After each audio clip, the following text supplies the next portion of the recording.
Greetings and salutations, I'm Keb. Welcome to this Let's Play of Sid Meier's Colonization. This game was developed and published by Microprose back in 1994 and has since become available again for sale. You can buy it at Good Old Games and at Steam at the moment, thanks to Retroism, I believe it was. And this game, though, it is the one game that followed the first Civilization, and it's set to the Americas in the colonial era. You start in 1492 with a ship and a few men and set sail into the unknown. And basically your goal is to create a small colonial nation and then declare independence. And quite frankly, it has held up quite well for a game this age. It was also a remake in 2008 based on the Civ 4 engine, but I never liked the graphics of that, and not some of the. They also changed some of the basic mechanics in very disturbing ways, especially the Founding Fathers. I really disliked what they did there in the remake, so I actually prefer this version, the 1994 original. Now this version I'm playing here is the one that is currently available at Steam, and I think we'll just dive right in. We are going to customize it because I want a large landmass. If I just play an irregular world, we might get an archipelago map, and that's a pain to play at, quite frankly. And yeah, let's see. Landmass large. We probably want continents. We want want lands bunched together. That's because it's much easier to fight the independence war if your colony is on the same continent, same landmass. Because your opponent at that point, the king, will have naval superiority, most likely. At any rate, this is what we're gonna go for in terms of world. We're gonna go with a moderate difficulty. It has been a long time since I played, so I want to be sure that I can actually defeat it. And then there are the four powers we can play. The English, the French, the Dutch, and the Spanish. And as you can see, they have different strengths. Arguably, the Dutch have the strongest bonuses, in my opinion, with England a close second. But I'll pick England for this playthrough. If we play this game again later, I might go with the Dutch. I want to keep one small edge available if we ever play it again. So let's see. Let's enter our name. And England has the advantage of immigration attraction,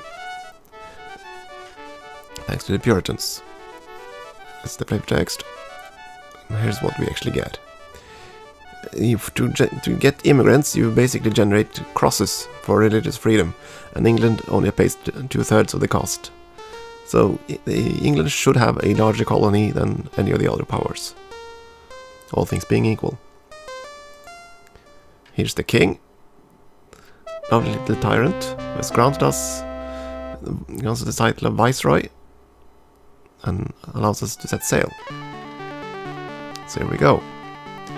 And this is the loading screen, so it'll take a while for the game to create the world.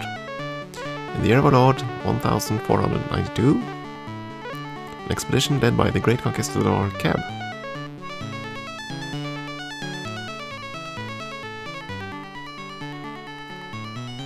Left London on a voyage of discovery. This is gonna take a while. Because now this does run in a DOS box, and it's been slowed down. Commissioned and blessed by the King of England. I should hope so.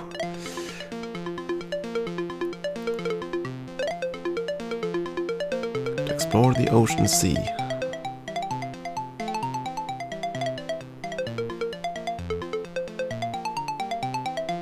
To find uncharted lands.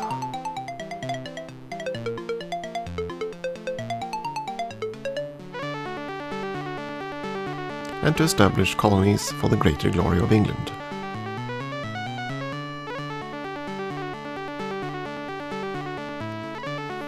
A ship loaded with pioneers and soldiers. Unfortunately not trained ones, we're England, so they're all basic stock. Set sail to find a new life, a new beginning.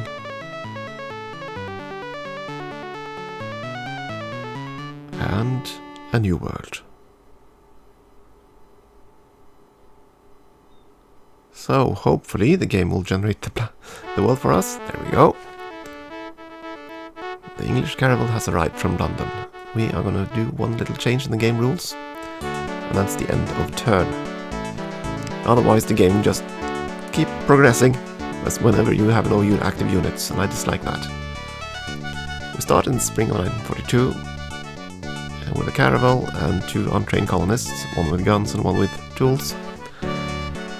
So our first task is to find land. And there we go. Oops. Discovery of the new world. The slide was a bit sensitive here. You know what, we're just gonna call it New England. I'm not gonna dub it something special. There's a cove here. And we found some natives. Apache Braves. So, let's see here. Oh, that's a prime timber, that's nice. The fish is also nice. Let's land and see what we find. Meeting the natives. The Apache tribe welcomes you. We are a glorious nation of A6 camps. To celebrate our friendship, we generously offer you the land you now occupy as a gift. Will you accept our treaty and live with us in peace as brothers? Yes, otherwise we'll just start. They will just attack us immediately. Okay, yeah, Apache welcome peace with our brothers the English. Let us smoke peace pipe to celebrate our perpetual friendship. We hope you will soon visit Apache villages to share knowledge with us, and that you will send wagon trains to trade with us. And we will probably do that eventually, but let's see here. Well, an oasis. This is actually not a terrible site for a city, I think. Oh, okay. That means they'll probably claim these squares, unfortunately. Maybe not then. We want to settle quickly, because you get bonuses from basically having a town. Yeah, that one kind of ruins things. Any colony will only get the squares immediately around you. Just like, not like in Civilization, the first Civilization, where you got another extra bonus radius out of that. You only get the 9 squares there. And since they overlap with the Indian village here, they'll claim those territories, so we can't actually exploit that terrain there. And that is bad. Still, I do not want to hunt for too long. We'll give the order to build a colony here. Jamestown. Building a colony. There we go. And as you can see, we have totem poles on the lands here. That's because the Indians are claiming those lands. We are going to start building Liberty Bells first. Don't really need anything else. I'm going to click here to get the numbers on everything. And we can't really build anything at the moment. We have no troops, no anything. Or no carpenters, no lumberjacks. We'll get that eventually. But I want to found a colony quickly, because as soon as we do that, we start generating 1 cross. We'll start generating the Liberty Bells, and we want those things immediately. Crosses will mean we can recruit. Let's see if we have a report on that somewhere. Let's see. Reports. Religious advisor. We already have 4 crosses, but now we get more crosses since we have a colony. And that means a new population will show up in England. And now, since we are generating Liberty Bells, we can add an advisor to the Congress. And each of these will give us some kind of bonus. Let's see now. This is this selection is not the best, to be honest. I believe there are 5 advisors in each category, but these are not the ones we want. Not at all. Pocahontas is good when you have upset the Indians already. John de Brebeuf is okay, but we won't have any missions. That's his bonus. Paul Revere is not really he's not really any good until the very end of the game. The Vit, much the same. I think we're gonna pick Hudson just to clear out the exploration tree. The one I really want is De Soto. Fernando De Soto, and he is in the exploration tree. So by picking Hudson, I'll at least get Hudson out of the way. Now then, we need to clear a forest tile here. Yeah, I think we're gonna clear the conifer forest right here.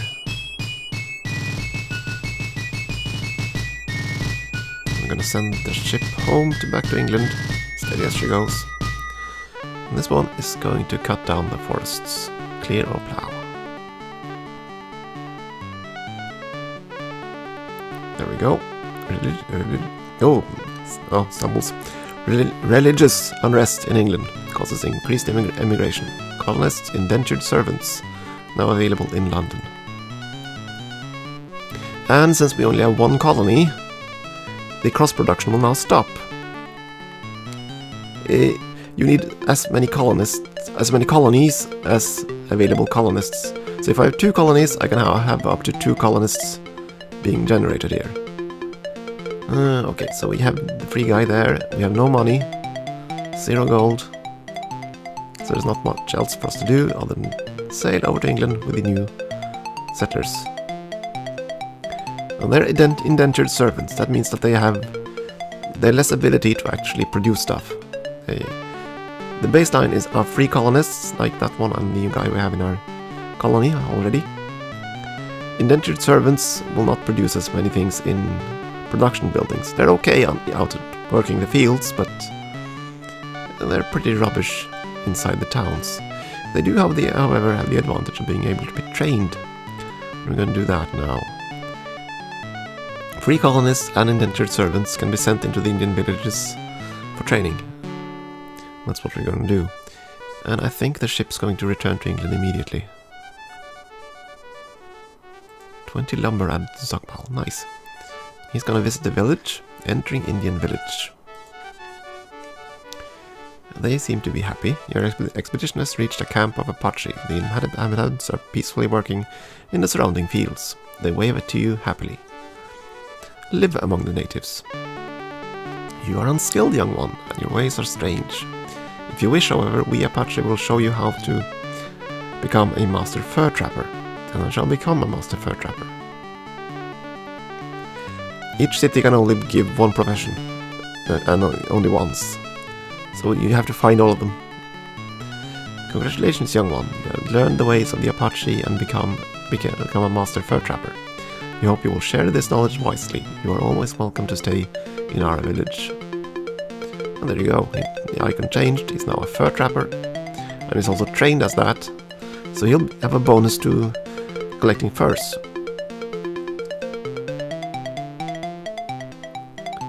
Oh, that is very good. Religious unrest again, and this time we got seasoned scouts, and that's pretty much the best thing we can get at this point in the game. Rebel sentiment is rising in the colonies, Your Excellency. 16% of the population supports the idea of independence from England. As our colonists begin to feel more self-sufficient, they also become more productive. Any colony with at least 50% Sons of Liberty membership receives a +1 production bonus. Of course, we are not going to declare independence anytime soon, because when we do, let's see here, when we do, we will have to fight, oh, where is it? Foreign Affairs, is it there? No. One of the menus, I forget. Colony Advisor, that's all, we're just not colonies. Continental Congress, there we go. That is what we have to defeat. 31 infantry, 15 cavalry, 14 artillery pieces, and 8 men of war. And this force will keep growing as our rebel sentiment keeps growing. And we have no one in our Continental Congress just yet. We're recruiting one guy. I hope to get him soon. We'll plow the fields there. Send our fur trapper in. Now we could go and scout the area for more more Indian cities and such, but nah, we'll wait.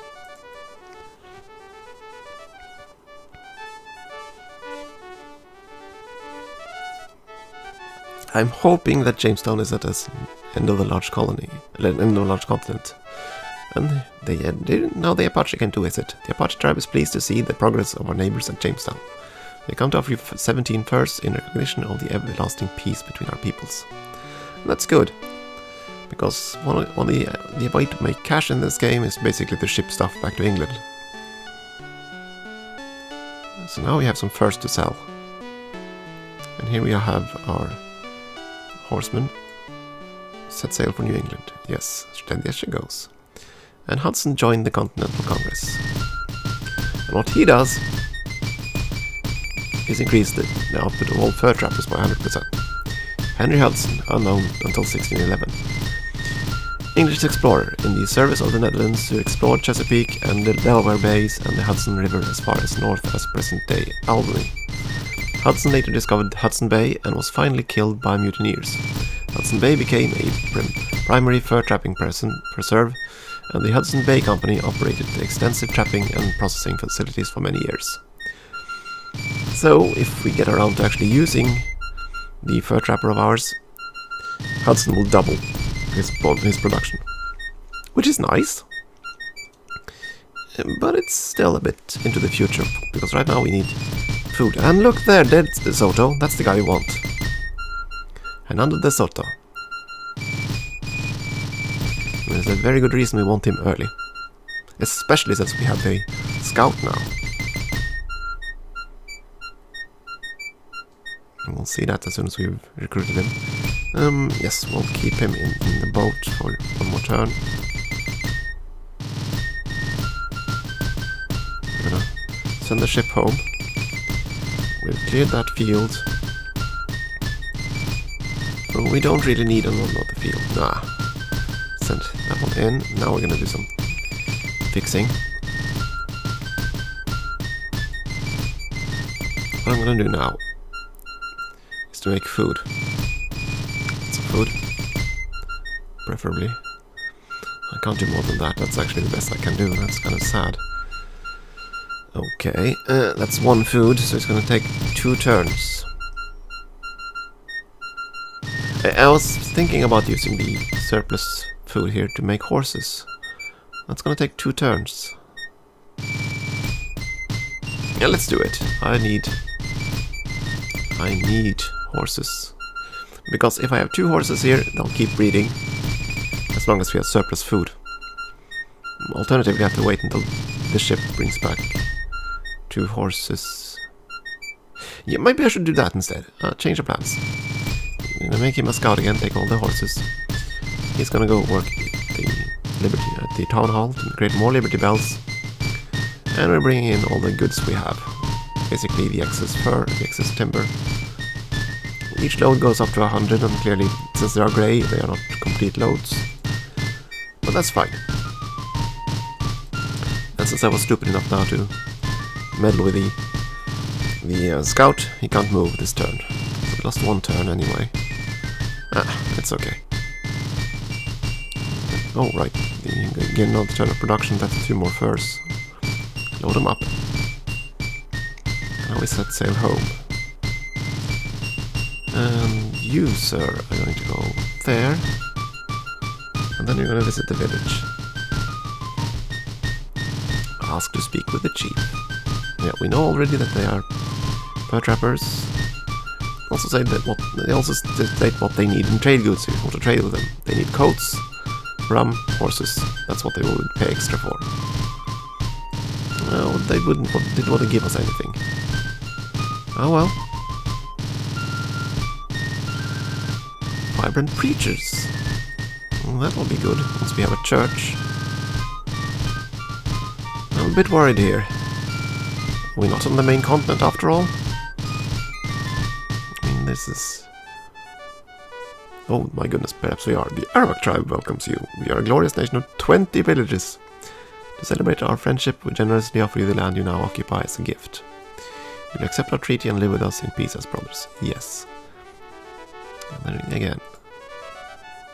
Yes, the Arawak, they tend to be a bit more hostile than the others. And they are also much larger, 20 villages.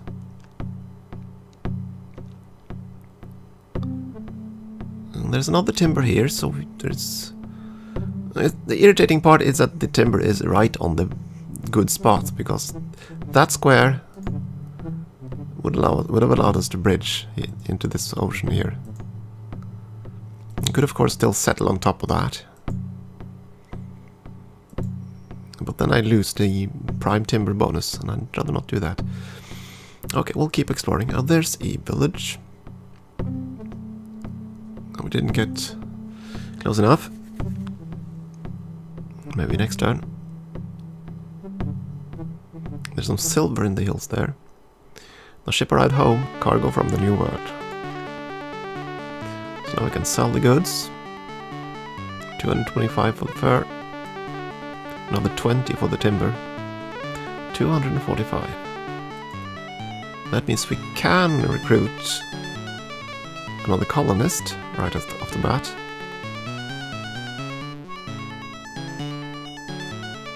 We're basically paying them up to hurry up the process. We can purchase a lot of other things if we had the cash, not that. We can train the very specific colonists we need. That costs a lot of money. Ultimately, we could buy cheap trade goods to see if we can haggle with the Indians, but I think right now we just need bodies. So we're gonna bring up the Master Carpenters, because they're pretty good. Set sail for the New World. I want a carpenter and I want a lumberjack. Then we can get the colony going in a hurry. Okay, so let's talk to the Indians here. As they wave to you happily, you notice a collection of scalps hanging threateningly from a nearby tree. So the Arawak aren't quite so nice. We should hope that nothing bad happens. I'll have to speak with the chief. Well, this is good. Sugar planters in this village. And they will tell us of nearby lands. Okay. So they basically gave us a whole bunch of maps. This is good. This is very good. That means we are on the continent. Though I don't know if this is just a small peninsula here. Since this is ocean. Yeah, we'll have to consider another colony here somewhere. Let's see. There we'd have 3 food squares. Conifer rainforest. If we build one colony here, we can build another colony somewhere up here. Maybe after we deal with the natives. Oh, minerals. Nice. And there's silver in the hills there. We want that. Ideally, we'd want the rivers because they are very juicy. But that'd be inland territory. Oh, they come to give us a gift again. 6 tobacco this time. And the prices in London are changing. Price of coats go up. 20%, 21% membership now. That's good. Yes, yes, yes. Rebel sentiment is rising. It's gonna take a long time. How far away are we from the... Oh yes, we're far away from the Soto. We're only about a third of the way there. And we want him. We really want him. Because the Zoto means that all these icons here, which are basically lost city ruins, they become positive. They can never be negative. And that is a huge bonus. Otherwise you can risk a lot of really, really bad stuff. So I'm gonna try to not explore them until I have to. You want to explore them before the AI does, of course. Okay, we're gonna bring the ship in. I'm also visiting the villages because they should give us an assortment of things. Another one with master sugar planters. Again, they give us land maps, okay. That's okay, I suppose. More ocean. Okay, so apparently there's a big bay here. And up here. We'll go up here, I guess. Oh, sugar. Cool.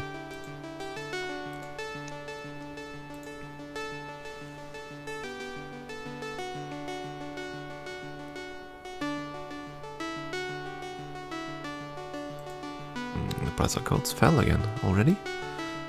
Okay, our ship entered port there. We're gonna visit that village as well. Fishermen in this village.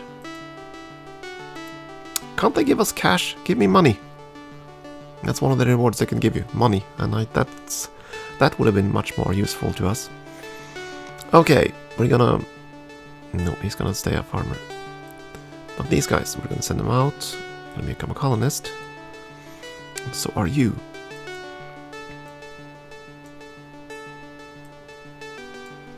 I'm gonna send those in, because, yeah, he can barely supply them with enough food.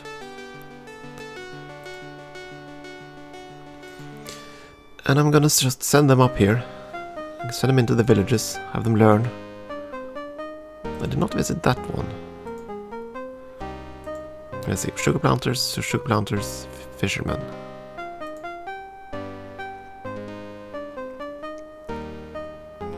Ideally I'd find Iroquois raiding party wreaks havoc in the Spanish colony of Isabela. Not unexpected, the Spanish tend to be a bit aggressive towards the natives.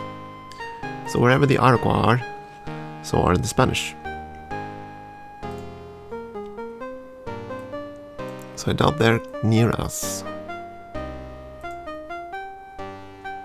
So again, we are fighting against both. In the long term, we're fighting against our king. In the short term, we're fighting against the other three colonists. Mainly the Dutch, the French, and the Spanish. Oddly enough, the game did not include the Portuguese, so it does have a North American focus. So sadly, they've sort of forgotten about Brazil. Sad thing. Oh, petty criminals. That's pretty much the worst kind of colonist you can get, because they're rubbish at anything other than working in the fields. And they cannot be taught by Indians. They can, however, be turned into missionaries. I always find that kind of funny, that your best missionaries you can possibly have are your convicts. You might wonder what they're teaching them. What they're teaching the Indians. Let's see, we're gonna explore. So, let me think here. You're gonna visit that city. Another one, sugar planters. There you go, valuable beads. Worth 576 gold. And that's a lot of money. Another problem here. We want one to go up there. Oh, there's a fish deposit. Interesting. Okay, yeah, I want one of them to go up and become a master sugar planter, and I want the other to find a new colony. But now I'm kind of torn. Ocean is only good for food production, and you have to have a docks to actually exploit it. So if we do that, we'll have very little land to actually exploit. If we build a colony here instead, well, we'd have one contested square. So we're trading, let's see, we're trading conifer. Yeah, we're trading a rainforest square for a square with fish. And the reason I'm hesitating here is because the rainforest we can actually mine for minerals. You can chop down there and get a marsh and get minerals. So if we go here, that colony will never be able to make tools. Or we can ignore both of those things and settle here. On the shrub terrain, that's actually rather bad. Won't give much food. Or we could build there instead. I mean, we don't have to overlap completely here. There's plenty of room. And if we do that, we'll get one rainforest, a tropical forest, 2 good food squares. We could mine the shrub, mine the desert. Yeah, that's probably a better idea. We'll settle the second colony here.